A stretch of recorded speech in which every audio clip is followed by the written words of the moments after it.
Liha was a sniper in the army. On one occasion, a foolish teammate threw an ammo box, robbing Liha of his ability to walk.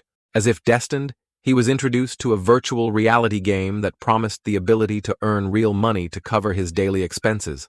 And it was surely destiny that set Liha up, as upon entering he still became a sniper, albeit only allowed to use a gun from the era when Napoleon hadn't even bothered to wear pants.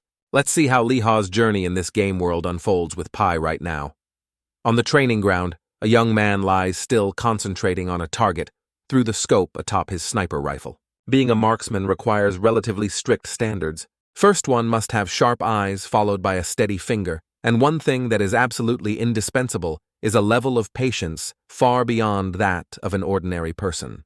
To comment on that young man's shooting skills, perhaps using the title Shooting God would be the only way to properly describe it. The target he hit was as small as a regular sheet of paper, yet he could still accurately shoot through the bullseye without being off by a single millimeter. This young man is a soldier, a sergeant with the name Haliha. To be honest, he was extremely confident in his own accuracy. And with skills as high as his, that confidence is understandable. Haliha's teammate even joked and asked how many targets he had missed so far. But this was a difficult question.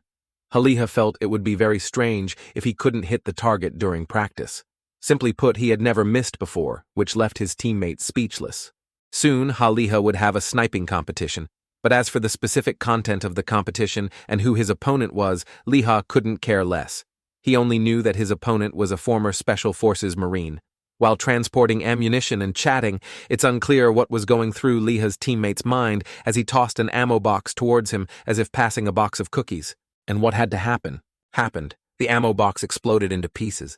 Luckily, Liha was still breathing, but unfortunately, his teammate's foolish prank was sure to get him paralyzed. After a severe injury, Liha could no longer move, and with that, his military career came to an end. Liha tried his best to regain his ability to walk, but all his efforts seemed to be in vain. While drowning in despair, a hand suddenly reached out and pulled Liha up. Liha escaped that pit of hopelessness. But when he focused on his lower body, he no longer saw his legs. A mystical female voice spoke up, tempting Liha that if he just made a deal with her, Liha would have a chance to walk normally again. Liha hesitated, not fully trusting her, but he still decided to try touching the girl to see what would happen. Surprisingly, he suddenly sat up, as if everything before was just a dream.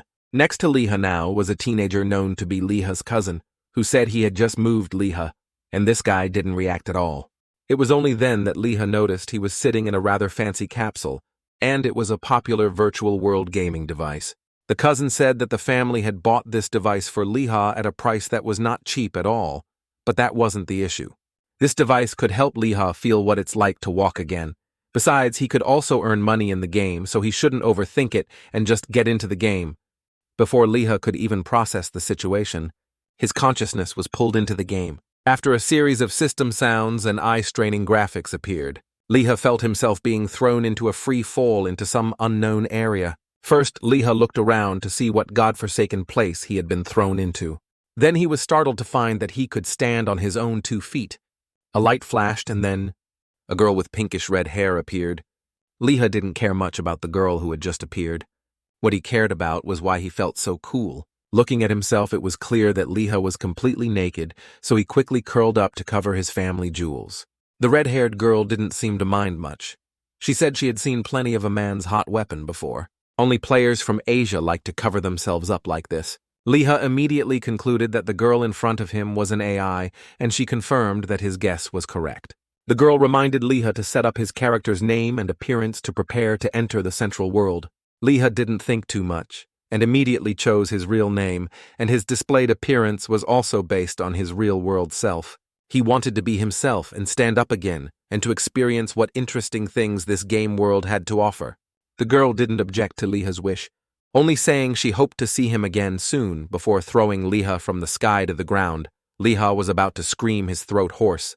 In just a short time, he had to experience the feeling of free-falling twice. Suddenly, a strong light flashed, and by the time Liha regained his composure and looked again, he found himself safely on the ground, no longer flying through the air. Before his eyes was the scene of a village with a medieval style, with countless people scattered about doing their own work. He almost couldn't believe this was a game, because the graphics were too realistic. Liha recalled his earlier conversation with the AI game master. She had confirmed once again whether he really wanted to create a character identical to his real-world self. Because in this game world, Liha could use any kind of appearance he wanted, even molding himself into a handsome, radiant heartthrob. But Liha flatly refused. He had no intention of cosplaying and admiring himself, so just using his real identity to log into the game was fine. However, in the eyes of that AI girl, this meant that Liha was extremely confident in his appearance. The type of person who is always an egoist, Liha shouted to affirm that he wasn't that narcissistic. It's just that he wanted to feel the sensation of moving on his own 2 feet with his own body once again. Liha swung his leg to try a roundhouse kick.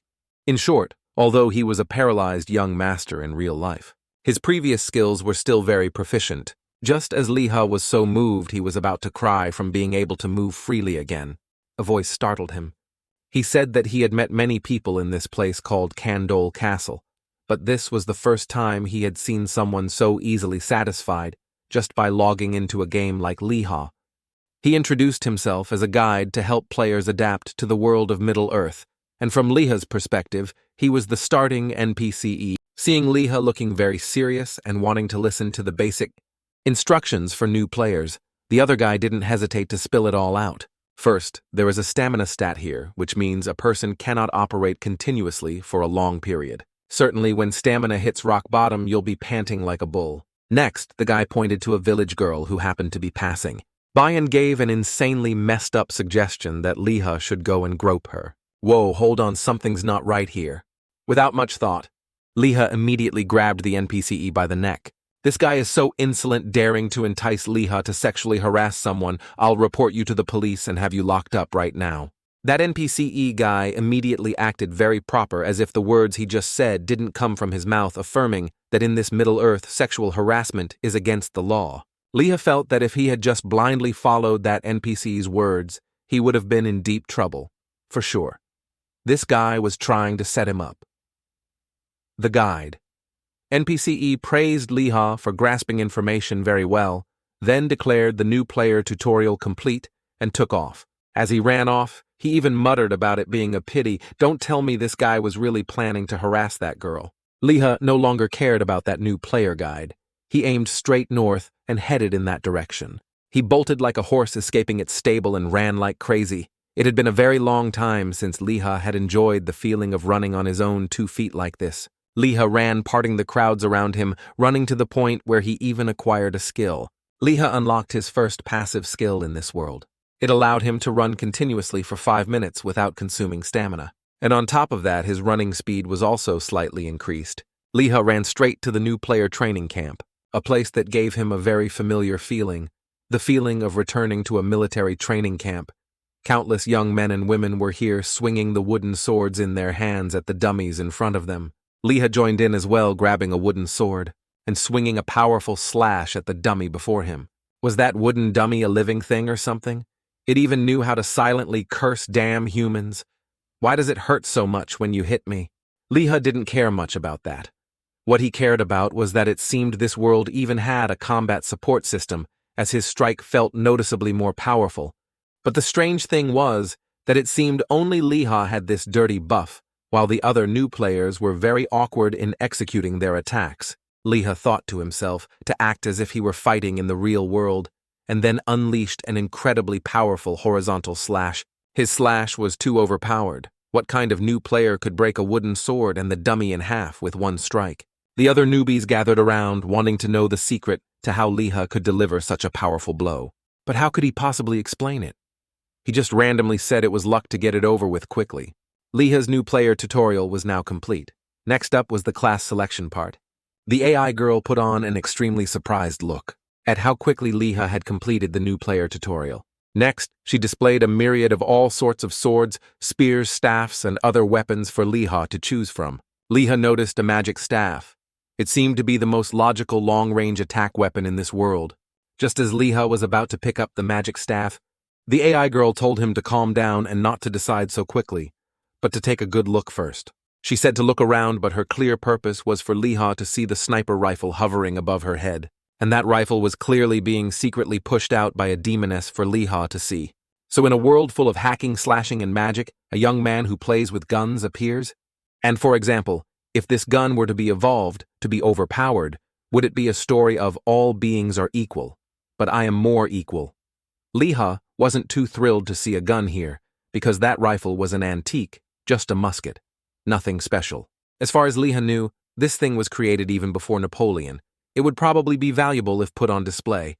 However, Leha also wanted to try this thing out to see if it was any good before deciding further. The AI girl agreed immediately, providing a full combo from gunpowder to bullets and a ramrod for Leha to try. Leha activated the combat assist feature, started pouring gunpowder, then inserted a metal ball, and then used the ramrod to poke and prod the bullet into the right chamber. Fumbling through these steps took a whole minute, and on top of that, this musket was insanely heavy. Leha raised the gun into a shooting stance and fired an iron candy towards a target 40 meters away. After firing the bullet, the smoke released was enough to turn Leha into smoked meat. And what's more, he missed a target that was only 40 meters away. Leha couldn't believe his aiming skills could have gotten so rusty. He had to try again to be sure. But damn, the fact that it takes a whole minute to prepare for one shot is really exhausting.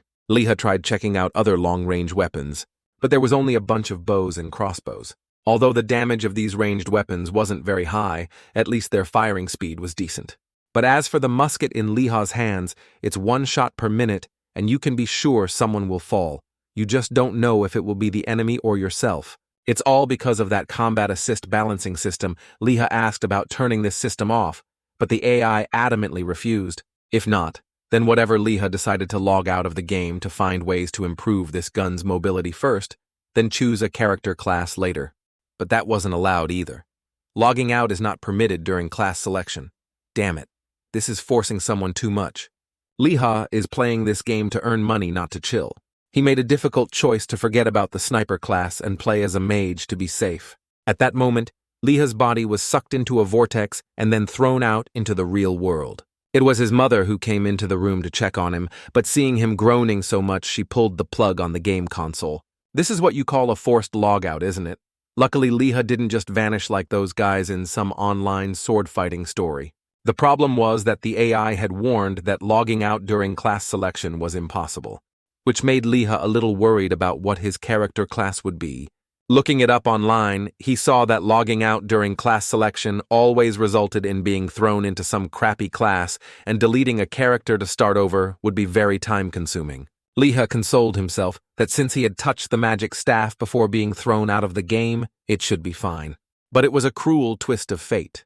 Heaven had decreed, or perhaps it was that demoness's will, that Leha had to take that musket and go fight monsters. At this point, there's no turning back. Leha had no choice but to accept his fate. The introductory skill only increased reloading speed and the hit rate through extensive gun practice. In addition, Leha also had a support skill to summon a bayonet in emergencies to engage in a bloody battle with the enemy. Just when Leha wanted to hate the whole world, someone else came looking for him, probably wanting to volunteer as a punching bag. The person who arrived was the guide NPCE from before. He appeared to assign the new player quest. The quest was very simple. Leha just had to go outside the city and catch a dozen rabbits, and that was it. The mission seemed extremely easy until Leha identified his first target and then reloaded his gun. After a minute of fumbling, he managed to fire an iron candy towards the monstrous rabbit in the distance, but he only hit its belt. The rabbit went berserk and immediately lunged towards Leha, who was fumbling to reload. Before the bullet was even loaded, the rabbit had already delivered a gut-wrenching kick to Leha. With his 7 proficiencies sniper experience, Leha immediately sped up to increase the distance from the rabbit. However, that creature proved to Leha that no matter how fast he ran, when it came to short-distance sprints, Leha was no match. The rabbit gathered power in its leg and kicked Leha with a blow that hurt as much as a gunshot. After that, he was pinned down and beaten by this rabbit in front of the bewildered eyes of the other new players doing quests nearby. Leha was also beaten so badly he couldn't move and was forced to play dirty. The gun in his hand was no longer used for shooting, but for bashing directly in the face. Leha chose the right moment and swung his gun like a pestle, sending the bruised rabbit flying far away. After all, a gun isn't just for shooting. Leha continued to use the gun butt to strike the monstrous rabbit, but this time it dodged with incredible ease. The rabbit then delivered a kick that dislocated Leah's jaw. But in return, Leah also took this opportunity to land a blow right on the head of that tough rabbit. Watching a man and a rabbit go at it, the surrounding players were left speechless. It was the first time they'd seen someone with a gun in hand engage in close combat with an opponent. After a messy brawl, Leah finally managed to catch the first rabbit, but he hadn't even landed a single shot yet. The one-shot, one-kill introduction for this flintlock must have been wrong. Leah really wanted to blame it on these rabbits being too tough, which was why he was struggling so much. However, right next to him was a new player girl with a sword beating those rabbits like they were nothing, which made Leah feel a bit awkward. He didn't know if the system was discriminating against him or what, but he was determined not to surrender to fate. He had to show the system what a 7 proficiencies sniper was all about. Leah returned to the real world and then went on the forums to do some research. This flintlock from before Napoleon's time had decent kinetic energy, and all but its accuracy was just too questionable. The maximum range this thing could achieve was up to 350 meters. It's just that with a rate of 1 shot per minute and only a 50% hit rate, it was a bit of a challenge. Just as Leah was wondering whether he should rifle the barrel himself to make it more accurate, his mother came in. Leah's mother was overjoyed to see her son looking much more cheerful. She felt she should have bought this game console sooner. After saying goodbye to his mother, Leah decided to go back into the game to continue grinding for money. The in-game currency could be exchanged for real-world value, and it wasn't a small amount either. In the new player rabbit hunting area, a few players were startled by the occasional sound of a gunshot. Leah practiced until he was sweating bullets and finally managed to shorten his reloading time by 3 seconds. A good effort. Leah paid no mind to the gossip around him. First, he just focused on shooting. Leah had begun to figure out the appropriate distance for accurate shooting. After some practice, it was time for Leah to get into real combat to gain experience. Leah adjusted bit by bit to find his most suitable shooting position, then immediately fired as soon as the monstrous rabbit in front of him lifted its head. Gunpowder smoke billowed up again, making Leah unsure if he had hit the target, but he had a very good feeling about this shot. But life is not like a dream. Leah's fate was sealed to be beaten to a pulp. The bullet only grazed the rabbit's leg, which successfully enraged the creature. Immediately, Leah had to use his gun butt to fight this damn rabbit in a very brutal way. After 49 such attempts, Leah finally succeeded in hunting his first rabbit by actually shooting it, not by clubbing it with his gun butt. Just for killing a rabbit with a bullet, Leah was rewarded with an achievement with a ridiculously long and cool-sounding name at that. On the Hall of Fame list, Leah was the 3rd person to possess this title, proving it must be quite rare. But the next system announcement was a bit confusing. It reported that the flint on Leah's flintlock was broken. It was probably because he used the gun butt to hit monsters' heads too much that the flint broke. Leah hadn't even fired that many bullets for the flint to break so quickly. Leah was at a dead end. He could only continue to use his gun butt to club rabbits. Word spread far and wide about a sniper who specialized in close combat with rabbits using his gun butt, and people affectionately gave Leah the nickname Bloody Buttstock. Every time he used a bullet, Leah had to spend a whole minute preparing, and even then a hit wasn't guaranteed. It was faster for him to just pick up the gun butt and engage in close combat with the rabbits. Through this rabbit hunt, Leah also accumulated enough experience to level up. After receiving a shower of encouragement from a crowd of nobodies who appeared out of nowhere. Leah quickly turned in his rabbit hunting quest so he could go shopping a bit later. The old NPC who gave out the rabbit catching quest even slyly remarked that catching those rabbits must have been a breeze, and asked if he wanted to go catch more. But Leah respectfully declined. He'd had more than enough of a beating. After turning in the rabbit skins to this NPC, Leah still had a backpack full of rabbit meat left. He certainly couldn't throw it away, so he immediately took the fresh, albeit slightly bruised from the gun butt ingredients over to the restaurant owner, Madame Lu. Madame Lu immediately tempted Leah with a small quest. She had a quest to make grilled meat.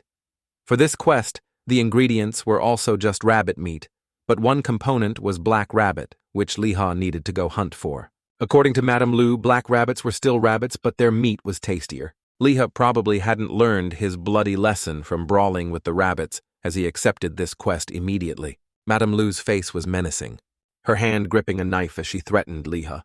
Not to even think about bringing back fake meat to pass off. She knew how to skewer him. Even if Liha had 100 livers, he probably wouldn't dare to cheat, to go rabbit hunting first.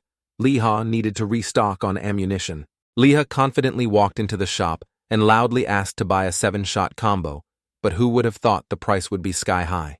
That's why in this game probably only Liha still used a shotgun. Firing a single bullet cost a fortune. At this rate, going rabbit hunting with a gun would only lead to a loss. But Liha had already accepted the quest and didn't dare to run away. He was sure that if he tried to be sneaky, Madame Lu would definitely skewer him. Liha bit the bullet and bought 7 rounds, then tried to sweet-talk the weapon shop owner into giving him a quest to make up for the loss. But unfortunately, there were no quests. At this moment, a new question popped into Liha's head. Perhaps a certain condition needed to be met for the NPC's quest to be activated. But setting that aside for a moment, Liha's stomach was growling loudly. A debuff effect also appeared, forcing him to eat something before he could continue fighting. Liha went into the bakery and expressed his desire to buy a few pastries to fill his stomach. But the owner here said the shop was already closed. Only when Liha said he was getting it to go did the shop owner agree. In this world, you could buy things during the day anytime. But once night fell, all the shop owners closed their doors and turned off the lights in unison, probably to go party at a club. Liha wanted to buy a pastry and leave, but a problem arose. The pastries in the shop were more expensive than he could currently afford, specifically over 1 coin. The 1-coin pastry sold out too quickly. It was also because the rabbits were rampaging so much, making baking ingredients scarcer. Hearing this, Liha immediately thought that this was very likely an NPC hinting at a side quest. So the young man immediately boasted that he had taken down a good number of rabbits outside the city, asking what the baker thought about rewarding Liha with a few pastries. But the NPC here was strange. She got annoyed because dozens of strangers had been mumbling this to her all day. If she made a deal with Liha and he couldn't catch the rabbits, she would be at a loss. Liha immediately boasted that he had been hired by Madame Lu to get the meat of black-furred rabbits to increase his credibility. But it only made the baker girl laugh even more mockingly. Someone who could catch black-furred rabbits wouldn't be unable to afford a loaf of bread. That statement hit a nerve. Liha immediately took out a small pungent pouch so smelly it was deafening to prove he wasn't bluffing. The bakery owner identified the thing with this terrifying smell as something that could only be the work of Madame Lu. So the girl believed that Liha was really hunting black-furred rabbits and had a small quest she wanted to ask of him. It turns out that where the black-furred rabbits relieve themselves, a type of herb grows. This herb is very effective in enhancing the flavor of bread, but it probably doesn't enhance the smell of poop. The quest even involved risking his life. Liha really had to consider if his life was worth a pastry topped with something from rabbit droppings. As for the so-called black-furred rabbit, based on the description, it should probably be called a black bear, to be accurate. Liha indicated he could accept the baker's quest, but he wanted to talk trash to get a loaf of bread to fill his stomach first. The baker girl threw a scornful look at Liha, then changed the quest conditions. It forced Liha to retrieve the ingredients within 12 hours, or Liha would be shunned by the village. Liha felt that this game was even crueler than the real world, but oh well, the bread was good. The good thing was that after haggling with the baker girl, Liha had acquired the skill of negotiating quests with NPCs. Just then he passed by a group of people. They were recruiting members to hunt black-furred rabbits together. This group sized Liha up and then sneered, thinking that a newbie with shabby gear like Liha couldn't do jack shit. Moreover, this group's quest was for the black rabbit's fur, which was completely different from Liha's quest line. This gave him the idea to stroll around the village to see if there were any other related quests he could grab all at once. After wandering around, Liha managed to find 3 more related quests. If he could just hunt the black-furred rabbit, his life would surely change. Liha didn't rush to find those giant bats. First, he took his gun to knock some small rabbits on the head to level up. After brawling hard all night, the kid finally reached level 5, but it seemed his gun butt was shaking and about to break. Just as Liha was about to pack up and leave, he heard a commotion from outside the bushes. It was the group that was recruiting members to hunt rabbits earlier, now getting their asses handed to them. One member of the group had already died, so now they could only rely on the mage for damage with the tank and healer holding the front line. Liha couldn't care less about how the battle outside was going. He was still leisurely analyzing the mage's attack speed. At this moment, the tank in that party had also been eliminated, and the one responsible was a giant rabbit. Or perhaps it was a bear in rabbit's clothing. What's more, there wasn't just one, but a pair of them. Liha suddenly felt a chill. Getting kicked by a regular rabbit already bent his back. If these black-furred rabbits hit you, wouldn't your bones shatter like dust? Liha had accepted quests from 5 NPCs, and the quest descriptions all stated that if he didn't complete them, he would be shunned. Adding it all up, if Liha couldn't turn in these quests, he wouldn't need to return to the village anymore. Liha was confident that his shooting skills couldn't possibly be as crappy as they were now. So he decided to put all his points into the agility stat to find the most realistic gun-handling feeling possible. After he was done, Liha turned into a madman, brazenly standing up and calling for the 2 black-furred rabbits to come and exchange moves with him. Although Liha had put all his available points into agility, he still wasn't confident at all. If he missed, the whole group would be screwed. Just as Liha finished reloading in the nick of time, the 2 players being chased by the giant rabbit also changed direction and ran towards him, screaming their heads off. If both of them ran here, how could he save them? One person should lure a black-furred rabbit away first. That female mage was quite sharp-tongued, screeching and cursing at Liha, then arguing loudly with her priest teammate next to her. Liha's head was throbbing. Perhaps he should just shoot this shrew instead of the rabbit. But in the end, Liha still chose to ignore the curses. He calmed his mind and entered a state of readiness, waiting for the black-furred rabbit to get into a sure-shot range before pulling the trigger. The distance between Liha and the 2 rabbits was getting closer and closer. One rabbit had even pounced on the fleeing priest. Just as the remaining rabbit lunged to grab the female mage, Liha decided to fire. In short, Liha still decided to save the girl and not the guy. The iron candy he fired grazed the female mage's hair, then blew a giant hole in the rabbit's head. The sudden attack was so surprising that the female mage hadn't even processed what happened before the black-furred rabbit was already dead and gone. As for the other rabbit, it had pinned the priest down. This guy was definitely beyond saving. Liha couldn't reload in time, so first he grabbed the girl's hand and ran for it to be safe. The girl still hadn't recovered from Liha's powerful shot, and he didn't care about that. He just wanted to run far away to find reinforcements to buy time to reload. Who would have thought that after running just a short distance, the monstrous rabbit would abandon the priest's body and switch its target to them? They ran for their lives, just as a girl appeared in front of them and seemed to be about to unleash a move. The girl running with Liha immediately sensed something was wrong and quickly jumped on him, pushing Liha to the ground. Luckily, the 2 of them managed to get down and dodge in time. Otherwise, the ice spears created by the newly appeared girl would have turned them into beehives, not the rabbit behind them. The ice spears plunged into the rabbit's body, and in an instant the creature was frozen into an ice statue. Seeing this, the female mage quickly asked for Liha's name to form a party link. Next, she used her magic to create a giant fireball and hurled it straight at the head of the frozen black-furred rabbit. By having formed a party, Liha also received experience from defeating the powerful rabbit, successfully leveling up. Liha didn't get a share of that burnt rabbit as it was hunted by the 2 female mages. However, the rabbit he had shot himself was entirely for Liha to handle. After collecting all the necessary quest materials, Liha just wanted to leave. But the 2 female mages kept following him relentlessly. The red-haired girl introduced herself as Im Hwayeon, and the girl who had just shot the ice spear was Im Hwajong. Rumor has it, this girl was quite famous. What a joke! Why should Liha care who those 2 girls were? Business was done, so everyone should just go home. Just then, Im Hwajong spoke up, reminding him that there were herbs growing nearby. Hearing about herbs, Liha immediately remembered the baker's quest, but he couldn't go collect the herbs openly. The bakery owner had strictly warned him not to let anyone else know the origin of the herbs. If they knew the bread they were eating had toppings from rabbit droppings, the shop would go out of business. Liha broke out in a sweat. If the origin of the herbs was revealed, the quest would fail. Im Hwayeon had no clue what the hell the herbs were, but Im Hwajong knew it was a quest item and even knew that Liha was looking for it. Im Hwajong said that it was fine to tell other players about the herb, but another reason Liha didn't want to say anything was the fear of having his quest items stolen. Hwajong was a bit curious.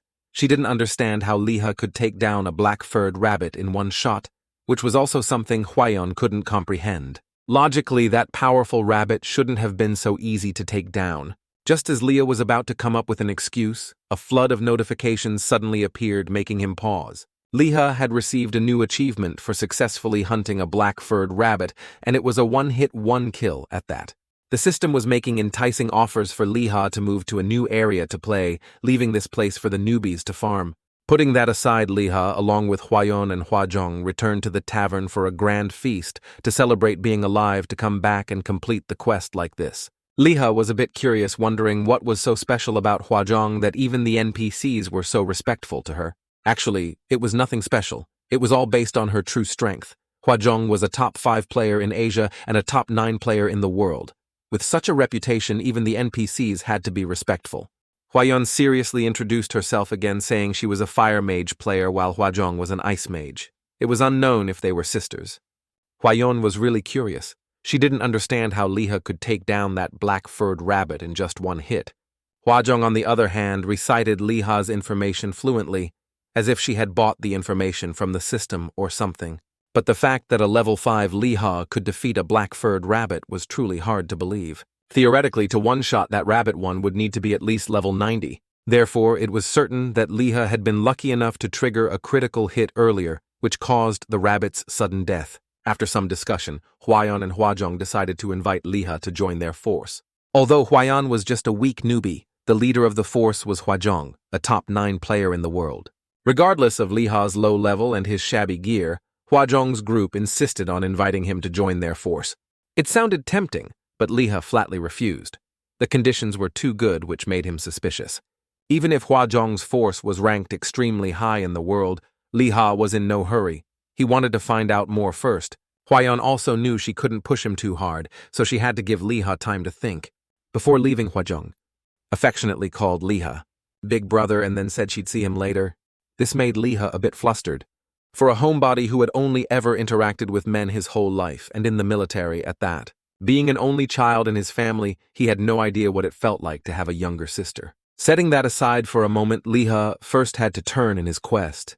He went to the jewelry store first, handed over the black-furred rabbit's eye ring to the shopkeeper, gaining a large amount of intimacy and a 90-coin reward. Next was the weapon shop, then the clothing store. After turning in quests for a while, he had already reached level 7. At least after turning in the quest at the clothing store, Liha was able to change out of his beginner's clothes into a slightly better quality outfit. When he went to the bakery, the female owner was extremely friendly and pulled him inside. She even offered him a sample of pastry, which startled Liha a bit. This must be the result of gaining intimacy with the NPCs by turning in quests. The bakery owner received the herbs from the rabbit droppings and acted as if it were something sacred. It made Liha question his existence, wondering if sprinkling this on a pastry would actually make it taste good. The last place Liha went to turn in a quest was Madame Lu's eatery. As soon as he walked in, she already knew Liha had come to turn in a quest. News of Liha's successful hunt of the black-furred rabbit had already spread throughout the castle, so Madame Lu had no reason to doubt the quality of the meat Liha brought back. Poor free-to-play kid. It was so hard to hunt one of those powerful black-furred rabbit bosses, yet after turning in the quest chain, he only earned a few hundred coins, which was pathetically little. Just then, Madame Lu suggested giving Liha another quest. This time, she wanted the meat of a golden eagle that lived behind the mountain. But something was off. That eagle looked like a phoenix. Was Madame Lu planning to make some fancy peacock and phoenix dish to treat her customers? What made it even worse for Liha was that he was only level 7, yet the quests he received were all about hunting terrifying monsters. Liha was a bit confused. Why were all of Madame Lu's quest rewards lunchboxes? Was it because the eatery had a full stock of inventory or something? Madame Lu explained that Candle Castle was just in a remote, secluded area. If one wanted to advance to a more high-end area, one needed superior strength, and Madame Lu's high-class eatery items were the necessary support items. As for the reward for the black-furred rabbit hunting quest, Liha also received a special lunchbox made from its meat. But this lunchbox was anything but ordinary. After eating it, you could permanently increase your stat points. Moreover, this lunchbox was ranked as elite grade, so its effect was tripled. Liha was moved to tears again. With this item, he could sell it quickly and earn a cool 60 million money was coming in. But wait a minute, young man, money isn't that easy to make. This lunchbox was considered a special category item and could not be traded. Although it was very heartbreaking that it couldn't be exchanged for real money, at least after eating this lunchbox, Liha's stats would be significantly improved. As for the quest to catch the golden eagle, Liha certainly couldn't refuse. That golden eagle lunchbox might be tradable, and if not, it could still be eaten to increase stats. The level of the golden eagle lunchbox was even rated higher than the black-furred rabbit meat lunchbox. It was certainly extremely valuable. After turning in all the quests, Liha had reached level 8. He would do a few more minor quests to get to level 10, then figure out how to catch the eagle. The kid also took out the rabbit meat lunchbox to try it, and who would have thought one bite and he was crying his eyes out. Liha would have to thank the creator of this game. It was the first time he had ever tasted such a delicacy. On top of that, it even gave Liha a stat boost, making the kid fantasize about having to hunt a few more black-furred rabbits. After finishing his meal, it was time to go hunting, but wait first. Liha needed to go pay tribute to the ammunition shop. The kid secretly hoped that with his increased intimacy, the general store owner would welcome him warmly. But who would have thought? All he got was the owner's disdainful attitude. And on top of that, he was determined not to give Liha a discount. After all, in this beginner village, no one else played with guns like Liha, so business was slow. It would be strange if this general store owner was friendly. If Liha spent all his money, he could only buy 37 sets of ammunition, but he couldn't do that. It seemed Liha would have to resort to clubbing eagles with his gun butt soon. Just as the kid was rummaging through his backpack to get money for ammo, a scent from his inventory bag wafted out, driving the shop owner crazy. The old man definitely smelled some very fragrant pastry. The moment it was mentioned, Liha understood immediately. The problem was definitely the herb-sprinkled pastry. I don't know what that herb was. Maybe it was sprinkled with drugs to make this NPC go so crazy. Seeing the shop owner's drooling, craving expression, Liha offered to sell the pastry for 5 silver coins. Hearing the price, the old owner immediately turned away and refused. But it was clear he couldn't resist the undeniable allure of this pastry. Liha activated his haggling skill and immediately poked the old shop owner. The old shop owner couldn't hold back anymore and offered 2 silver coins for the pastry. But there was no way in hell Liha would accept that price. Either pay him 5 silver coins or cough up 100 sets of ammunition. The old shop owner couldn't accept that price, but he also couldn't resist the temptation of the pastry. So he haggled it down to 70 sets of ammunition. Liha temporarily accepted. After all, he had already made a huge profit. After that, Liha logged out of the game to recharge a bit and also to see how difficult the eagle hunting quest was. Liha had intended to turn on the news to catch up on world events, but what the hell now? Even the news was reporting information from the game world of Middle-earth. There were rumors that the world-class player, Im Hwajong, had appeared in the beginner village in the game. What's more, her force Lam Long was even ranked as the top 2 in Hong Kong. This news just came out, making Liha want to go silent. According to the information, Hwajong brought Hwayon to the beginner village to look for some Korean player. And that Korean player, who was only level 8, had dared to be arrogant and ignore the Hwajong sisters earlier. What made it even worse for Liha was that information about the player Hwajong had approached had also been leaked, a player wielding a weapon like a shotgun. That's it. In the entire beginner village, probably only Liha used a gun, and now with the news spreading like wildfire, how could he dare to go back into the game? A video of Liha meeting the Hwajong sisters was all over the internet. In just a moment, it had over 1 million views and tens of thousands of comments. However, the video quality was quite blurry, and people were skeptical about the accuracy of the information that Hwajong had sought out and recruited a Korean player. Some believed it was some high-ranking Korean player joining a Hong Kong force perhaps, because they were less exploitative. And then there were those who only noticed the Korean person sitting opposite the Lam sisters because at a glance, his outfit was just too shabby. Liha was at a loss for words. The online community was trashing his newbie status and his musketeer class, who carried a shotgun, saying it was a complete mess. Setting that aside, Liha also did some research on the Lam family's Lam Long force. If he joined, he would surely rise as fast as a kite in the wind, but the treatment conditions were too good, which made him suspicious. Liha felt it was still better to grind levels on his own. Liha returned to the game, quickly turned in the quest to hunt a large pack of foxes, and successfully increased his intimacy with the NPCs in this beginner area quite a bit. Liha was still a bit disappointed, because this quest wasn't enough for him to level up, when immediately the NPC uncle opposite him prompted him with the next quest. Liha knew all about this quest, because he had researched it online beforehand. It was just about hunting wolves. Completing the quest would earn Liha a weapon repair discount coupon, which was perfectly timed because his gun butt was about to fall off. The kid quickly went to the area with wolves, but hunting here required a party, otherwise he could be wiped out at any moment. But Leah was just afraid that if he joined a party by the time he finished reloading, his teammates would have already finished off the wolves. Leah still felt that hunting alone would be better, although the danger was a bit higher. Leah lay flat on the ground and crawled around looking for a lone wolf. And just then he heard the sound of chanting magic somewhere nearby. It was a party coordinating to hunt wolves. Honestly, Leah was quite envious watching them. Leah quietly left the spot of the hunting party, and not long after, he also found a target for himself. Leah reloaded with great skill, but this time, he didn't use the ramrod instead. He blew into the barrel and then slammed the gun butt on the ground. This trick was a little something Leah had just learned online, which allowed him to reload a bit faster. Leah controlled his breathing, then pulled the trigger. Immediately, the wolf took an iron candy to the head and dropped dead. Unfortunately, before Leah could celebrate, another wolf appeared out of nowhere, baring its fangs and glaring at him. The situation was a bit tricky. If he ran, Leah definitely couldn't outrun it, and he wasn't sure how many more times he could use the gun butt before it broke. Out of options, Leah could only risk reloading at lightning speed and quickly aim the gun at the wolf. Luckily for Leah, the wolf didn't charge immediately. Instead, it chose to stalk around, slowly approaching him. Leah didn't know whether to call this wolf cunning or stupid trying to dodge the bullet's path, but in truth, at this moment, Leah would have a tough time trying to accurately shoot that wolf.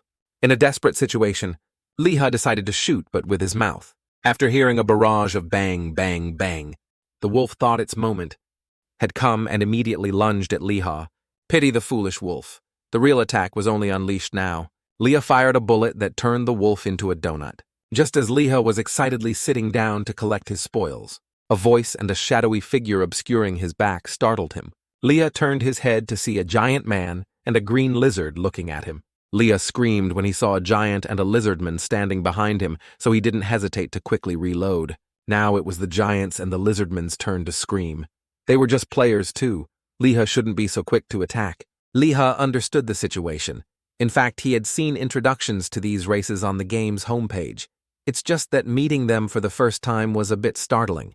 The lizard man displayed a very dangerous attitude and asked if Leah was hunting alone here. Leah didn't know what to say. The expression on this green lizardman's face was too fierce, but his way of speaking was clearly polite. The green lizardman moved his face closer and closer to Leah, tempting him that if their levels were similar, they should form a party to go hunting. The lizardman's and the giant's group also had a quest to catch 3 wolves, but they were only level 9, so the task was a bit difficult. The lizardman had also figured out that it took Leah a whole minute to reload. During that time, if any reckless wolf charged at him, he would be dead. Leah also knew well that he had been lucky to hunt 2 wolves at once earlier, so he was very happy with the lizardman's party invitation. The lizardman immediately assigned himself as the bait to lure the wolves. Then the giant would be responsible for tanking, while the main damage would have to rely on Leah.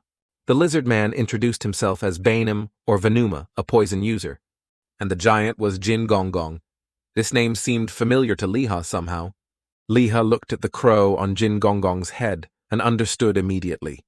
He was the guy who chose a giant, but ended up in the druid class. At this point, Jin Gonggong also realized that Leah was also Korean. As for Venuma, he introduced himself as being from Vietnam, Southeast Asian brothers for the win. Leah felt this party was weird as hell, but trying to cooperate once wouldn't hurt anything, so just go all out. From the very first coordinated move, you could already smell the drama here. Leah couldn't focus on loading his gun at all as Jin Gonggong's crow kept chirping excitedly like a 3-year-old kid, which was hilarious. As for the young man Venuma, his mouth kept spitting out green saliva. According to him, it was poison. Leah had to suppress his laughter at these new teammates, trying to calm his mind and aim his gun at a wolf that was attacking Gonggong. A gunshot rang out and the wolf flew to a corner to meet its ancestors. The remaining wolf wanted to pounce on Gonggong, but he clasped his hands together and brought them down on its head like a mace. As for the finishing blow, Venuma, with a dagger in hand, was ready. In the distance, another wolf was approaching the party. Leah immediately raised his gun and shot it, sending it flying. Thanks to the increase in his gun proficiency skill, Leah's accuracy had also improved significantly. This party was a bit unusual, but their hunting efficiency was top-notch. Liha also managed to reach level 9 because of it. Venuma tempted everyone not to rush to turn in the quest, but to grind their experience bar up to about 90%. Then turning in the quest would get them to level 10 and they could go hunt the golden eagle. With a quality party like this, Liha's group decided to stick together and continue farming monsters. Everyone around watched this party hunt and didn't know what to say. First, a giant stuck his face out for a wolf to bite and then healed himself. Then a lizardman stuck his head out and drooled. No, he spat poison at the wolves. Finally, there was even a musketeer carrying a shotgun to send the wolves off to meet the king of hell. Although this group looked a bit weird, their hunting efficiency was terrifyingly good. While raiding Gonggong suddenly noticed that Venuma could spit poison while moving. This wasn't ordinary poison spitting, but a form of magic casting. Speaking of which, Liha remembered that Hwajong could also cast spells while moving, but she was ranked 9th in the world. Don't tell me this green lizard man in front of me is some bored super powerful player who created a Smurf account to mess around. After a long day of farming monsters, the group sat down to chat and talk while healing. Right now, as long as all 3 of them reached level 10, they could go catch the golden eagle. The group partied until night until Liha ran out of ammo before deciding to return to the village to restock. Liha took the spoils from the wolves to the NPC, successfully gaining enough experience to reach level 10, and at the same time, his notification board suddenly turned red. After completing the quest to eliminate the wolf pack and turning it in, Liha's intimacy with the NPCs in Candle Castle reached 100%, thereby making him an honorary security officer in the Candle Castle. That's why Liha's notification board suddenly turned bright red. Liha's fame on the continent increased by 30 points. His merit in the kingdom increased by 100 points, and he even got a free weapon repair. Liha quickly slipped away from the surrounding crowd, with Venuma and Gonggong's group hastily following behind. Out on the deserted hill, Venuma explained that people had never seen a player gain fame before, so they were very curious. And it seemed no one had ever grinded their intimacy up to 100 like Liha either. Venuma explained that he had researched it online, which was how he knew about the effect that had just happened to Liha. According to what this lizard man knew, even completing all the quests could only get you up to 60% intimacy. Liha wasn't sure if he had done some hidden quest that others didn't know about, but at least he had achieved a worthy result after his efforts. Liha explained that perhaps because he had done the rabbit-catching quest since level 5, he was given preferential treatment. Hearing this, Venuma was so startled he dropped his dagger. For Liha to be able to catch that powerful rabbit at level 5 was truly extraordinary. Liha went to restock his ammunition, then stopped by the place of the NPC uncle who usually gives out monster clearing quests to get the eagle hunting quest. From now on, when Liha does quests in Candle Castle, it no longer increases intimacy. Instead, it increases merit in the kingdom. The whole group was fully armed and ready. The quest had been accepted. All they needed to do was head straight for the mountain where the golden eagle lived. On the way, Liha's group encountered another party arguing with each other because their tank had died, causing the quest to fail. The argument escalated to a climax when these guys started screaming for each other's home addresses. Liha thought this group had too much time on their hands. Instead of arguing, wouldn't it be better to just find new teammates and be done with it? Passing by that group, a much larger group appeared in sight, but they were just trading items. Because groups without a good composition had to compensate with items, which was why this place was so lively. Liha was a little worried. A complete party going to fight the golden eagle got wiped out, so what could a ragtag party like his possibly accomplish? Venuma advised Liha not to overthink it. He had already planned everything. At the same time, Hwayun was preparing to fight 3 wolves that were pouncing on her at once. Suddenly, Hwajong stepped in front of her sister, telling the newbie to save her strength. What was the point of fighting these puppies? With one basic move, Hwajong froze the pack of wolves, then leisurely approached and finished off the huskies with her spear. It seemed Hwajong was power-leveling her sister to do the golden eagle hunting quest outside the beginner village. Hwajong told her sister to prepare the most powerful fire spell she could. Then she began to unleash her ice power, aiming at an eagle in the sky and casting a blizzard skill. This area of effect attack turned the golden eagle into a broken-winged eagle, causing it to fall straight to the ground. The rest of Hwayun's quest was simple. She just needed to use her magic to finish off the creature. At this time, Liha's group had also entered the golden eagle hunting grounds. Venuma proactively arranged the moves and positions of everyone. He was preparing to play some kind of trick. Venuma suddenly spat all over his body, then told Gong Gong to use his fallen object integration skin while Liha hid carefully behind and then went first. This was an area with fierce wolves, but Venuma asserted that those puppies wouldn't dare to charge. Liha didn't understand what Venuma was planning. They still had to face a huge number of monsters. As soon as the group saw the pack of wolves in the distance, the green lizardmen fearlessly walked straight towards them. Surprisingly, when the wolves saw Venuma charging, they didn't attack. They just sniffed a few times, and then turned tail and went elsewhere. Venuma explained that the world in this game was simulated as closely as possible to reality, so it was certain that those wolves wouldn't eat something poisonous that could make them log out. As for Gong Gong, he had used fallen object integration, so he looked like a tree, while Liha was concealed by the poison smell so the wolves wouldn't notice. It must be said that Venuma's exploitation of the system's blind spots and his own and his teammates' strengths was brilliant as hell. Just then an incident occurred. The black crow, or rather, the flying panther, spread its wings and flew high, then squawked for Gong Gong to follow it. Thanks to this panther, the wolves had noticed Liha's group once again. The situation was not good at all. Liha's group was being watched by about 20 wolves. Gong Gong felt a great responsibility for this incident, so he volunteered to hold off the wolves to let Liha and Venuma escape. Gong Gong's spirit of taking responsibility and willingness to sacrifice was truly admirable, but Liha just needed to acknowledge it, not intending to leave him behind alone like that. Liha thought about how this place was simulated as closely to reality as possible, so there must be some loophole to save them all right now. Liha told Gong Gong not to attack the wolf pack. First, just let him play with 2 packets of gunpowder. Venuma didn't quite understand. Liha could only handle 1 at a time, and this time, if he didn't even use a bullet, what could he shoot? Liha could still shoot, well, shooting loud was another thing entirely. Luckily, he had told everyone to cover their ears. After Liha's gunshot, a certain smell filled the air, causing the wolves to temporarily freeze in place, not moving a muscle. Liha quickly told his brothers to run.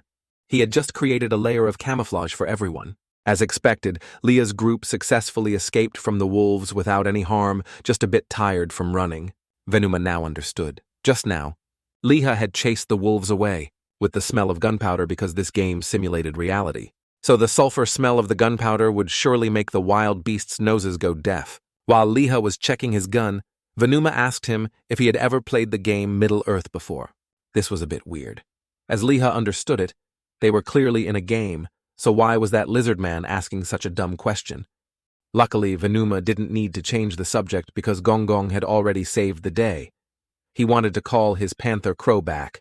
Seeing Gong Gong acting shy and unwilling to show his friends how to summon the crow back, Liha and Venuma became even more interested in seeing it. Gong Gong knew he couldn't reason with these 2 teammates, so he had to endure the shame and perform the transformation pose to summon the crow. What else could he do? Gong Gong's crow summoning dance was stupid as hell, especially when performed by a giant. But indeed, this druid's dance really worked. The panther crow had condescended to return. Next, Liha's group just needed to head straight towards the golden eagle. Nothing could stop them anymore. Liha looked up at the sky and was speechless at the creature flying there. Was that really a golden eagle? He broke out in a cold sweat. What kind of eagle was that demon flying in the sky? You could call it a light aircraft. Would high-level monsters in the future be as big as buildings? Each eagle's wingspan had to be tens of meters. Just looking at it made you want to get depressed, and he hadn't even seen any gold on it yet. Venuma reviewed the Golden Eagle's attack methods with his brothers one last time before the team officially entered the battle. Initially, the Golden Eagle would start with a surprise attack from the sky. For example, if that attack caught Liha, it was certain the kid would be torn in half by the eagle, so Liha had to hide well. In the next phase, the eagle would attack with sound waves. They would open their mouths and scream. Being hit by the sound waves would cause a dizzying sensation. But according to Venuma, just thinking you had a bone stuck in your throat would cure the dizziness. Specifically, eating an eagle and getting a bone stuck is what really works. When their stamina dropped below 30%, they would no longer be able to fly and would start to turn into chickens and attack on the ground. And this group wouldn't actively attack first, so Venuma would proactively go and lure the monsters here. But Liha stopped his lizard man friend. He would take the lead this time. Venuma didn't quite understand. If this party lured the eagles one by one, they could still hunt them. So why did Liha have to risk shooting first? Liha didn't pay much attention to that. He was busy measuring the distance to the nearest eagle to shoot accurately. Although he was just showing off, he still warned that he might very well miss, so Venuma should just prepare himself. As for Gonggong, Liha wanted him to come over and crouch down to serve as a rest for his gun, and while being a support, remember not to breathe, so Liha's aim wouldn't be off. Liha focused, absolutely aiming at the eagle flying in the sky. After determining the right trajectory, he fired without hesitation. Right after the iron candy flew out of the gun, Liha immediately called on his brothers to prepare to face the eagle at any moment. But something was strange. Suddenly an achievement notification popped up in front of Liha, which felt a bit off. Holy crap! Liha had taken down that golden eagle with just one shot. By taking down this eagle, Liha had leveled up again. At this point, there was nothing left to say. Liha was earning achievements as easily as eating candy, leaving Venuma and Gonggong speechless. Liha didn't care about those minor details. He was busy getting the eagle meat before the creature's body completely disappeared. The first achievement Liha collected was Bullseye Master, praising him for taking down a whole golden eagle with one iron candy. A reward was in order. The next achievement, Sniper, also gave Liha a large number of attribute points. Liha closed this panel and another one popped up, congratulating him for obtaining the Sniper achievement twice. Just one more collection, and Liha would be inscribed in the Hall of Honor. The stat buffs would be insane. The confrontation with the Golden Eagle ended as quickly as that. Liha's group had officially passed the beginner area. After returning to Kandal Castle, Venuma still couldn't believe how Liha had managed to successfully take down the eagle with a single shot. The story here isn't about defeating the monster quickly or slowly, but the problem is that with his strength at level 10, there's no way he could have one shot one killed that giant eagle. It was lucky he had teammates to witness it. Otherwise, Liha would surely have been suspected of hacking. Liha also wanted to know how he could have delivered such a critical hit. If he knew he would be completely confident in hunting powerful monsters to grind levels, Liha's group brought the spoils from the eagle back to the NPC uncle from before.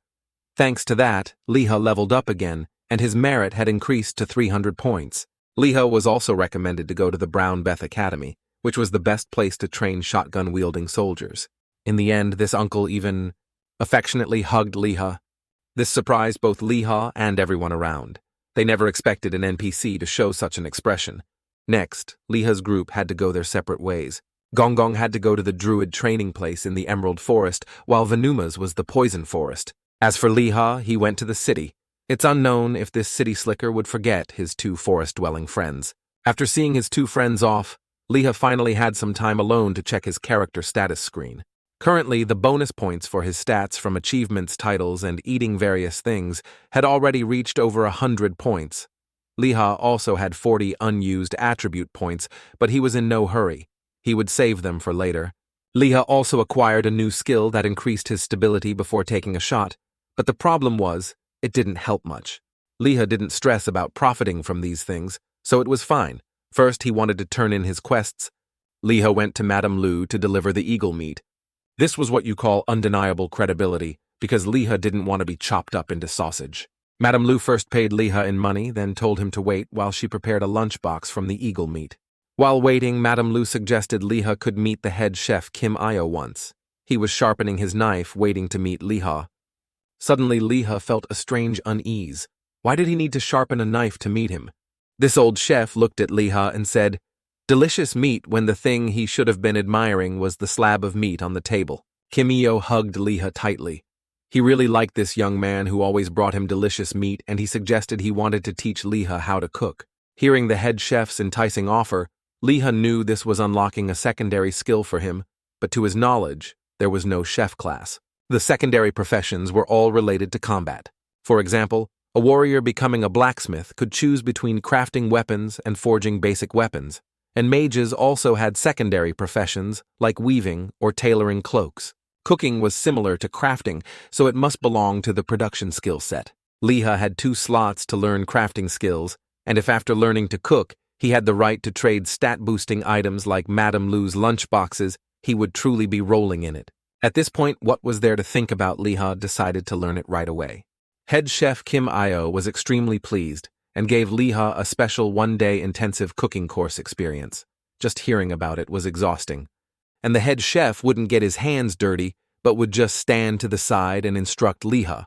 He believed that to learn cooking, one had to have practical experience to improve quickly. Actually, Liha was quite confident in his cooking as he had done it during his time in the military, but the kid was thinking it was too easy.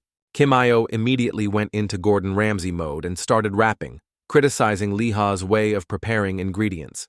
He didn't hesitate to trash Liha's cooking style as shti. Even a dog might turn its nose up at it. Then he criticized Liha's grilled dish, not because it was overcooked, but because it was too raw. Maybe if he called some priest over to cast a spell, Liha's roasted rabbit might even come back to life. Being yelled at by this old head chef made Liha go crazy.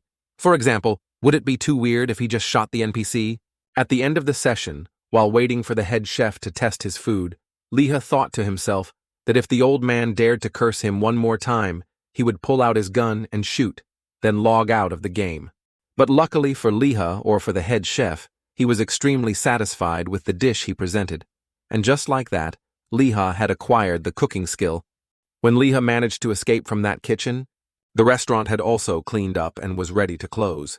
Madame Lu handed him the eagle meat lunchbox, not forgetting to boast that she had a quest for Liha.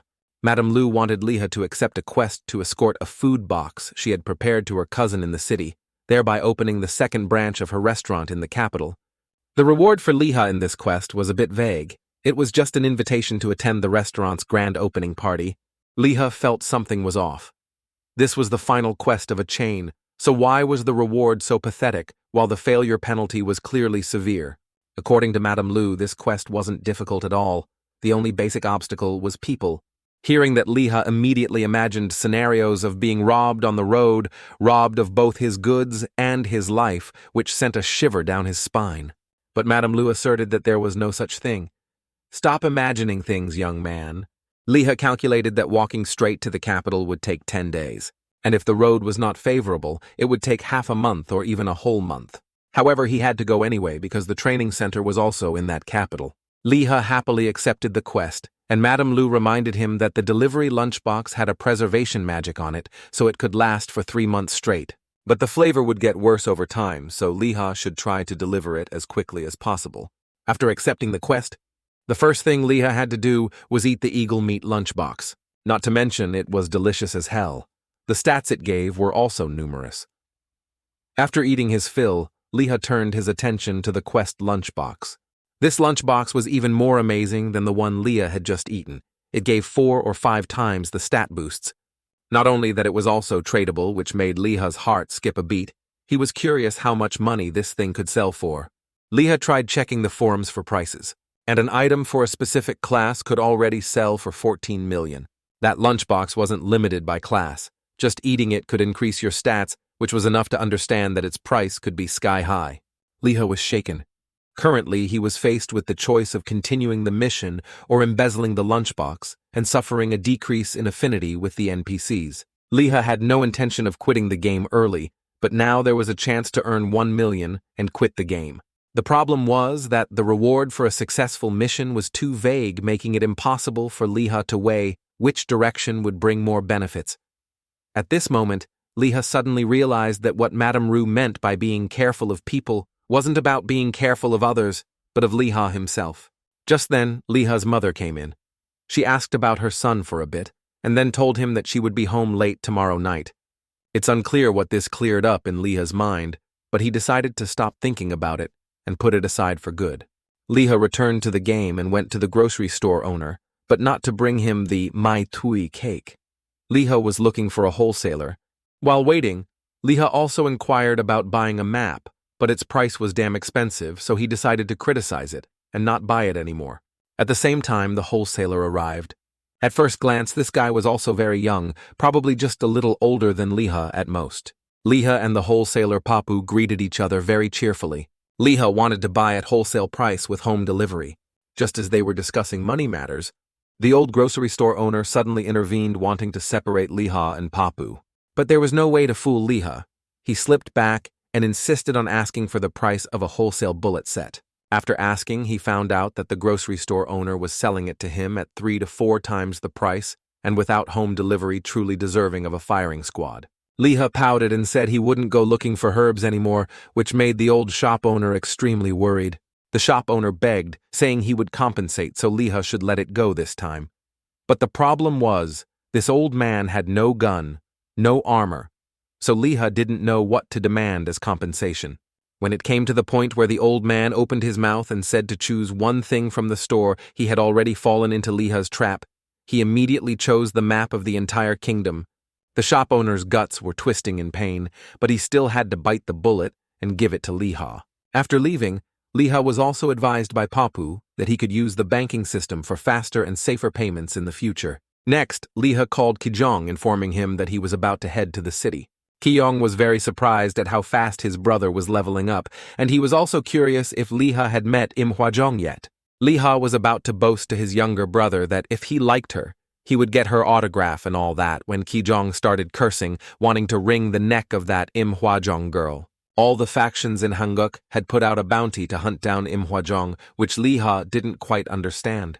Why were they hunting people so aggressively? Kijong's faction once ambushed Im Hwajong, but all the members were suddenly frozen, unable to move, while Im Hwajong leisurely twisted their heads one by one. Because being slaughtered like that caused their levels and equipment to drop, Kijong's faction held a deep grudge against Im Hwajong. Not only that, but Hwayeon was also involved. She threw money around, causing chaos in the commercial streets.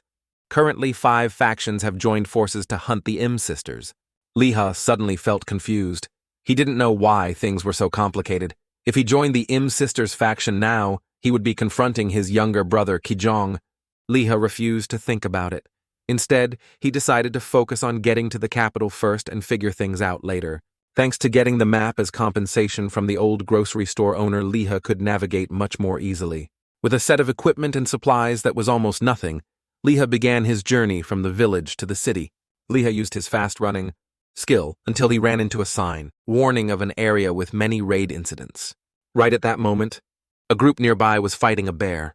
Liha's eyes were opened. It turned out that the professions in the game were quite diverse. While Liha was just chilling, he heard news that someone was recruiting members for a party. They wanted to take down the area's boss. Liha felt that a mixed-bag attack team would easily be crushed by the boss, so it was best not to get involved in this. The leader of the attack group this time was Kim Hwa, a name that sounded cool just by hearing it. Liha was planning to ignore it and walk straight ahead when he heard someone shouting that the boss had appeared. Well, his curiosity was piqued. It would be a waste not to watch for a bit. Liha thought that attack party was quite good. To be able to do this much in a short time was impressive. Liha was hiding as far as 70 meters away, so he thought nothing would happen to him, but life is full of surprises. The boss bear opened its mouth and let out a roar, still making Liha's limbs go weak. This boss bear was as big as a rabbit. No less, the black-furred rabbit.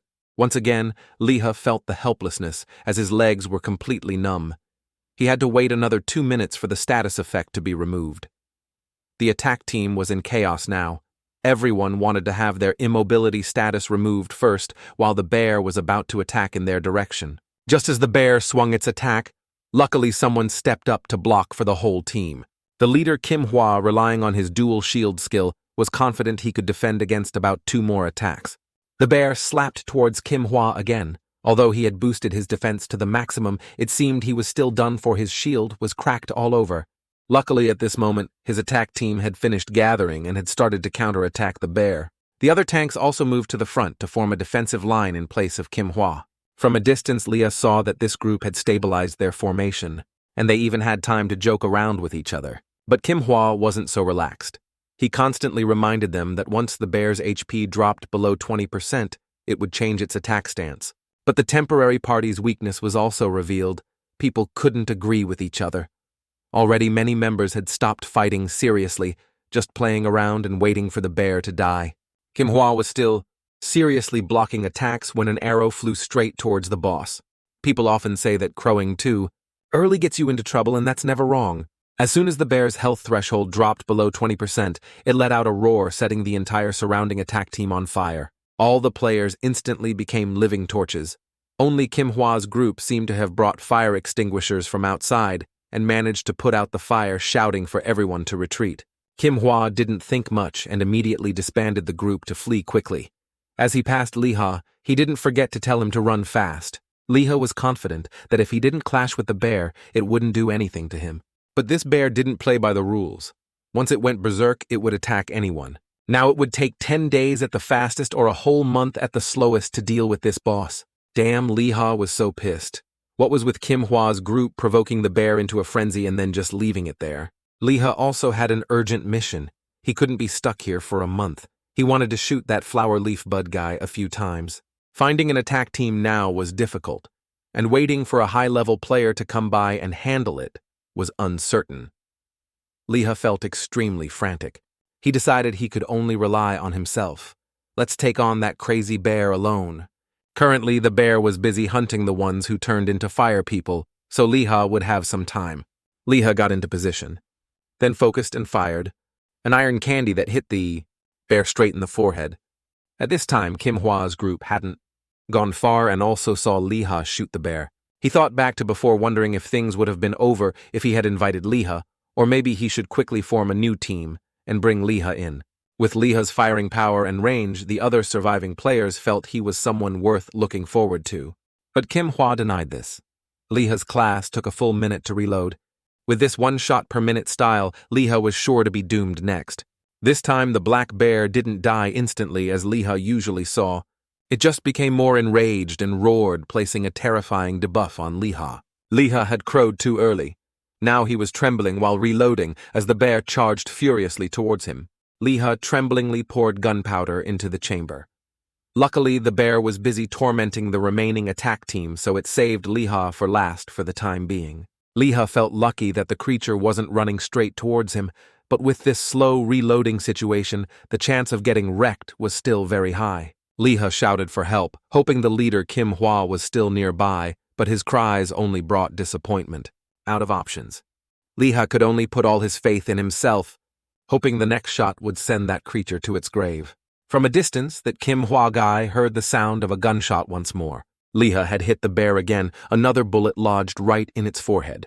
The two remaining members of the bear boss attack party begged Kim Hwa to think carefully. If they just went back to help Liha a little, they could share the victory loot. But Kim Hwa stubbornly said no means no. Kim Hwa's shields were all broken now, so if he rushed out to help Liha, he would die. And what could the other two do? They weren't tank classes. Were they planning to use their bodies to block attacks? Kim Hwa still insisted on returning to the village to gather more people and come back. After all, he had warned Liha. If he stubbornly stayed, he couldn't be blamed. Right now, Kim Hwa wanted to quickly form a new raid team, then swiftly return to ambush the bear again before it fully recovered. When Kim Hwa's group returned to the village and started recruiting, many people gathered to discuss it noisily. Kim Hwa's recruitment was incredibly easy. After all, a dying boss held a huge attraction. Half an hour later, the new attack team assembled by Kim Hwa returned to the old battle site. But besides the desolate and ruined scenery, they saw nothing else. Kim Hwa guessed the boss might have finished off all the players and crawled away somewhere else, so everyone should split up and search. But 2 hours passed without a single sign of the bear. It was freaking huge, not small like an ant, so how could its figure be nowhere to be seen? The longer it took, the more the other players suspected Kim Hwa was bluffing. If they couldn't find the bear, Kim Hwa was done for. Kim Hwa was also in a panic. He still believed the bear had hidden somewhere as a musketeer. Like Liha couldn't possibly defeat that bear. A long time ago, Liha had indeed shot 2 iron balls into the boss bear's head, yet it remained unfazed as if nothing had happened. Liha didn't overthink it. First, he just needed to increase the distance. Liha also saw Kim Hwa's group. He was furious that the culprits who caused this trouble were casually dusting themselves off and leaving. But it was useless for Liha to complain. For now, it was best for him to focus on reloading as quickly as possible while on the move. Liha did everything with great skill, then turned intending to put another bullet in the bear's head and bid it farewell. But surprise, the creature was now right next to Liha. He didn't have time to react and had to take a punch from that supergiant bear. Liha rolled a few times on the ground before spitting up blood. Just one slap from the bear was enough to severely injure him. At this moment, Liha was temporarily blind, perhaps due to excessive blood loss. He wanted to use his ears to locate the bear's position, but he couldn't hear anything. That creature was tall, dark, and smelly, yet it moved so quietly. Liha tried to encourage himself not to panic. Although one more slap would kill him, the bear was also very weak. Just one more shot, and everything would be over. Liha never thought he would experience being a blind marksman one day, but he remained surprisingly calm. Liha seemed to sense the boss bear's attack and dodged it by a hair's breadth, then pulled the trigger, firing a bullet that pierced through the creature's throat. Liha had no more time to think. He immediately used his gun attack skill, summoning a bayonet on his musket and charging straight at the bear. Liha put on a do-or-die attitude, charging with the bayonet straight towards the bear. Then, using all his remaining strength, he dragged the bayonet sideways, cutting a wound so deep into the boss's chest that bone was visible. What happened next? Liha had no idea, because he had already passed out. Liha woke up with a start after fainting for a while. Without even thinking, he knew he had won. Otherwise, there's no way Liha would still be alive to wake up. Countless level-up notification windows popped up in front of Liha. After hunting this brown bear boss, he had hit the jackpot again. Liha couldn't wait and wanted to immediately loot the rewards from the bear. But first, he had to accept his new achievements. First was the I'm the Boss I Play solo achievement, and he was also the first person to get it. Next was the Not Afraid of Anyone achievement, which allowed Liha's attack effectiveness to be enhanced by 10%. Finally, there was the Slayer of the Bear King achievement, receiving so many stat points and kingdom merit that it was overflowing. Liha hurriedly brought up his character information window to check. He currently had 135 unassigned attribute points, and his level had jumped straight to 21. Taking advantage of the free time, Liha sat down and distributed his attribute points to significantly boost his combat power. Once that was done, the pile of weapons lying on the ground successfully caught Liha's attention. If this pile of items was left behind, someone else would just pick it up. Liha couldn't let it go to waste like that. It's a bit embarrassing, but he'll probably just pick it all up. Finally, it was the bear's turn. It was time for Liha to carve out the items this creature provided. First, he collected an excellent cape made from fire bear hide. This item boosted defense stats and had good resistance to the fear effect. Moreover, if it was equipped as part of a set, Liha would also receive a certain fire resistance effect. The cape was just the beginning. Next, Liha also collected excellent grade leather boots and a hood made from fire bear hide. Although there were no weapons in this loot, Liha was already very satisfied. Putting on the new set of clothes, Liha looked instantly cooler, like a little girl. A little boy in a Red Riding Hood. And what's more, wearing the set like this significantly increased Liha's fire resistance rate. While Liha was overjoyed to have obtained a full set of equipment and continued his journey, someone else was falling to the bottom of society. It was Kim Hwa. He was suspected of intentionally pushing his teammates to their deaths and then hacking all the dropped weapons. Kim Hwa was mad as hell, but he couldn't clear his name from this false accusation at all. The online community relentlessly attacked Kim Hwa, demanding that he return the equipment to the other players. If he had any conscience left, Kim Hwa swore to himself that he must find the person who stole all the items and loot from the fire bear hunt. Otherwise, his false accusation would never be cleared and he wouldn't dare to play the game anymore. Despite this, Kim Hwa didn't suspect at all that Liha had taken all the spoils. He didn't believe he could have defeated the bear. Meanwhile, Liha was still frolicking in the forest, a perfect little Red Riding Hood playing with a musket. Thinking about his fire resistance, Liha thought of Im Hwajong, and thinking of her, Liha was reminded of how his cousin wanted to chop up the Im sisters. Liha took out the map to look. The Emerald Forest and the forest where Gong Gong and Venom went were a bit far from the capital where Liha was heading. As for the place where the two Im sisters were stationed, Mount Janthi, it was somewhere unknown. It didn't show up on the map. Putting that aside, Liha was feeling a bit hungry now, and when you're hungry, you have to go hunting. What else? Currently, hunting bears was too mundane for him. Liha saw the bears as shooting targets and supplementary food at any time, no longer a life-threatening danger. Liha looked around, and indeed, there was a bear scratching itself against a tree trunk. He aimed for a while and then fired a bullet at the bear. Unfortunately, it missed, which was frustrating. If the first bullet had hit its mark and finished off, the opponent wouldn't both sides have been at ease. Or at least, Liha would have been. Liha wondered why the bear didn't dare to charge while he was reloading. But he quickly realized it was due to the effect from his bear hide coat, which created a suppression effect on the bear in front of him. This time Liha didn't miss. One headshot took down the unlucky bear. Liha cheerfully went to collect the bear meat, and at the same time the figure of a bear cub caught his eye. Damn, it was the first time Liha had ever seen such a cute bear, and it even knew how to act cute with him. This is so dangerous. This creature knows how to deal damage without using force. Liha really couldn't bring himself to harm this bear cub. The little guy wanted to feed the bear a bit, but bear meat was probably not an option. So this little bear would have to make do with bread for now. Liha didn't want to get involved with this bear cub anymore. He was afraid he wouldn't be able to control himself. But the bear was too cute. Liha's mental defenses were crumbling. Liha really didn't know what was the right thing to do with this cute little bear. Liha felt he was hesitating too much, so he contacted his little brother Kijong for some advice. Kijong caringly asked if Liha had reached the capital yet, but traveling by sea would take a long time to get there. Kijong reminded his brother to be careful of the bears, but in reality, it was the bears who needed to be careful of Liha. Along the way, countless bears had already fallen to Liha's musket. Kijun had an exam tomorrow, but right now he had to participate in a raid. Whatever is more important should be prioritized, and Kijong prioritized playing the game first. Liha refused to talk more about this matter. He wanted to know if it was possible to capture and raise animals in this game. Kijong thought his brother wanted to tame a monster and turn it into a battle pet. That was possible, but only if Liha had the beast tamir profession for it to be effective. Because monsters always see humans as enemies without a special method, it's impossible to subdue them. But the bear cub clinging to Liha's leg was very strange. Kijong said that if Liha found a baby monster, it was quite rare, because their HP is lower than adult monsters, but the experience they give is equivalent. So if given the chance, most players would kill the monster to gain experience.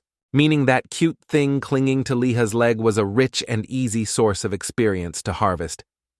Liha still hadn't decided whether to keep the bear cub or not. For now, he would just continue his journey to the capital. After disconnecting from Kijong, Liha felt it would be a sin to leave this bear cub here alone after he had wiped out its entire family. In the end, this bear was just too cute, so Liha couldn't resist and took it along with him. The next day, after planting a bronze candy between the eyes of a bear, blocking his path, Liha had leveled up to 24. Liha's rapid leveling speed was a good thing, but it seemed it was still not on par with the growth speed of the little bear. While Liha was happily collecting his spoils, a small snake silently approached him and bit his leg. That thing was also venomous. The total blood loss from the snake venom was making Liha gasp for air. After a successful bite, the snake didn't stick around to taunt him, but immediately made a run for it. Just as Liha was getting furious and wanted to find that damn snake for revenge, the little bear quickly bit the culprit that had just attacked its master. Liha was happy that the bear he brought along knew how to avenge its master, but then the little bear Zoa swallowed the snake whole. What shocked Liha even more was that Zoa had only swallowed that tiny snake, yet its size had increased by 1.5 times. At this rate, Liha would be able to ride a bear very soon. And to be precise, he was able to ride the bear the very next day. Zoa must have eaten some growth-enhancing feed. Otherwise, how could it grow so fast? But Zoa growing up so fast also brought trouble. In just one day, it had almost been attacked more than 6 times by players who accidentally encountered it. Liha decided to make a name tag for the little guy Zoa, but it looked really dumb. It was best that when he saw other players, Liha proactively cleared things up for his pet quickly. Seeing Zoa playfully nibbling on Liha's head scared the other players out of their wits. Everyone ran for their lives. As Liha was preparing to leave this place, he heard other players talking about him. The story was that there was someone who didn't bother riding a horse but rode a bear, and on top of that played a gun-using class. Don't laugh at him for riding a bear. This bear ran pretty fast. It was no different from Liha having a 4-legged supercar in the game. Just like that, it only took 2 days for Liha to reach the capital, although upon arriving, Liha chose to walk Zoa instead of riding it. However, it still scared the players in the capital to death due to the sudden appearance of a massive monster. No matter how Liha explained, the players wouldn't listen. Even the NPCs had set up a defensive line to attack the bear walking beside him at any moment. Seeing the opponent ignore all his warnings, Liha had no choice but to pull out his musket to threaten them. He aimed precisely at the trajectory of the magic attacks. then fired without hesitation. It's unknown whether Liha's bronze candy had any effect compared to the magical attacks of other players. One would think there would be an epic showdown between bronze candy and magic. But just then, a guy appeared and used his skill to completely nullify the attacks of Liha and the other players. While Liha was still shocked that his attack was nullified so easily, a few young men in uniform armor approached, telling Liha to calm down. This is the capital. Not a market where anyone can cause trouble. The young men who just appeared were the secret knights. They seemed to have a lot of influence in this capital. They wanted Liha to put his gun down because this brawl started from a misunderstanding so the knights wouldn't punish anyone. But if Liha still stubbornly wanted to attack people, the knights would attack him too. Well, it's acknowledged that the other players started the brawl, but in the end, it was all Liha's fault, or at least his battle pets. If you say so, I give up. Fine, Liha will just put the gun down. The knights also declared that the group of players who broke the rules by using magic in the capital did so with the intention of protecting the citizens, so they were just dispersed. Liha was about to call his beloved bear to leave with him when the knights called him back, saying the matter wasn't over yet. Liha warned them up front if they were calling him over to ambush him or harm his beloved bear. There was no way that would happen. The knight was really pissed off, but he still had to say something to temporarily earn Liha's trust. He also had his eyes opened, seeing the very elaborate way the knights talked. Everyone greeted each other with the surname Seo in front. Was this knightly order a single family or something? After Liha was led away by another knight, the knight who had blocked the attack earlier finally showed his curiosity towards Liha. To be able to shatter the knight's blocking magic, he was no ordinary person. As for Liha, he received a notification for a new achievement thanks to the knights giving him their word of honor. Thanks to this, Liha's reputation on the continent immediately increased by 50 points. Before this, Liha had to grind like crazy just to get 30 continental reputation points. Yet just by getting noticed by the knights in the capital, he had already earned 50 reputation points. At this time, the guiding knight had led Liha to a corner of the city wall and then asked him what he intended to do with his bear. Liha thought he was being tricked again, but the knights really didn't intend to attack him and the bear. He was a member of the honor guard at the Candle Castle, so he probably wouldn't cause chaos in the capital with his bear. It's just that the information about Liha taming a bear as a battle pet without being a beast tamer caught everyone's attention. Some people even bet on whether Liha's bear could evolve to the boss level and become a fire bear. The knights understood that the bear Zoa wouldn't attack humans, but it was still not allowed to enter the capital. Regardless of whether Zoa was tamed or not, its mere presence was enough to cause chaos. The most appropriate solution now was that Liha had to let Zoa return to nature if he still wanted to enter the capital. Liha also knew that walking Zoa around on the streets would cause a lot of trouble. Originally, he hadn't used any tools or skills to tame Zoa at all. It just followed Liha. If Liha ignored the knight's warning and wanted to take Zoa everywhere, his beloved bear would surely be in danger. Liha felt that letting Zoa return to nature was also a good option. Before leaving, the knights wanted to ask for Liha's name, then sprouted wings on their backs and shot straight up into the sky. Liha led the bear Zoa until late at night, reaching the edge of the forest before letting Zoa leave on its own. Zoa hugged Liha tightly and wouldn't let go, making him recall the happy times since he met this bear. This wasn't good. Liha would become too attached. He broke free from Zoa's embrace and then sternly shooed away. Zoa was abandoned. Zoa got angry, so Zoa lunged forward and bit Liha's hand. Just as Liha was about to get furious, not understanding why Zoa bit him, the creature licked the little bit of blood from Liha's hand. Then a powerful light erupted, blinding Liha. It turned out Zoa didn't go crazy and bite Liha. It just wanted to do that to establish a soul link with him. Zoa just needed to swallow a little of Liha's blood, provided it was voluntary, and just like that, Liha had completely become Zoa's master. The system announced that Liha was the third person to achieve the soulmate achievement. If he could achieve this 3 times, he would be recorded in the Hall of Honor as well. After signing the contract, it was still time for the farewell scene. The bear, Zoa cried its eyes out, really not wanting to leave its master. Liha instructed Zoa to live well and not get hunted, but considering its build was only slightly less than the boss's, Zoa was the hunter. At this moment, Liha also gained a new skill allowing him to summon his battle bear back for about half an hour to fight. This way, Liha just needed to release Zoa into the wild to let it grow on its own for a while longer. When that time comes, Liha could summon a whole boss bear to ambush his opponents. After settling Zoa in the forest, it took Liha almost a whole day to find his way back to the capital again. Who could blame him? He was worried Zoa might get hunted near the capital, so he led it very far away. The capital was far more crowded and bustling than the beginners' area where Liha had previously stayed, but because of that, he felt that finding his younger brother Kijong was like looking for a needle in a haystack. After contacting him, Kijong said he had been waiting at the south gate for his brother since morning, but this was a tough case. Liha had no sense of direction and didn't know where the hell the south gate was. This was clearly Kijong teasing his older brother. There was no south gate on the map. Besides, he was standing right behind Liha. Liha didn't say much and flew in to give his little brother a beating. It was only then that he noticed his little brother was decked out in top-tier gear from head to toe. A long-time player for sure. Kijong really enjoyed Liha's admiring gaze. Then he also became a little curious. Liha's gear seemed a bit too good. Was he a player who paid to win, or did he go around robbing others? Just then, a young man dressed like a mage approached and introduced himself as Hen.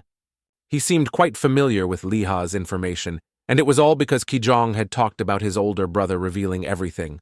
Another young man approached Liha and quickly recognized the cape he was wearing as a rare item that could only be obtained by defeating the bear boss. This young man introduced himself as Sasuke, and his interface looked exactly like his idol's. Suddenly, this young man. Sasuke remembered that recently the story of the bear boss getting beaten up was trending online, and the person who did it was standing right in front of everyone. Kijong introduced everyone to Liha one by one and said that if he needed any help, he just had to ask. Kijong wanted to arrange a power leveling session for Liha, but when he heard his brother say he had already reached level 25, he and his teammates were in utter disbelief. The musketeer class was thought to be very hard to level up. Kijong had to ask again if Liha was lying about his level, but why would Liha need to do that? The players in the same faction as Kijong realized Liha was no ordinary person and immediately wanted to add him as a friend to get closer to him. Kijong's band of brothers, after friending Liha, asked for leave to go first, letting Kijong guide Liha first.